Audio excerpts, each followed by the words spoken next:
వ్యవసాయ బాయికి కరెంటు కోసమని బ్యాంకులో నా మొగుడు అప్పు తెచ్చినాడు.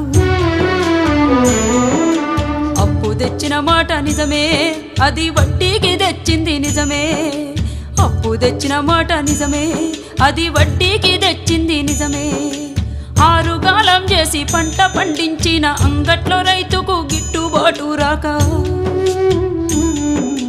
అప్పు కొంత గట్టి గడువునే కోరితి గవర్నమెంట్ ఆర్డర్ అని ఇల్లు జప్తు చేసే.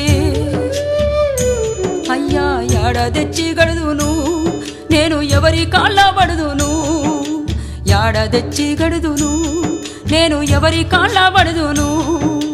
అసలేటి వానల్లో ముసలెట్ల కట్టుకొని మోకాటి బురదలో మడికట్టు దున్నితే గరిసెలెవరివి నిండెరో గంగన్న కడుపులెవరి గాలెరో, గరిసెలెవరివి నిండెరో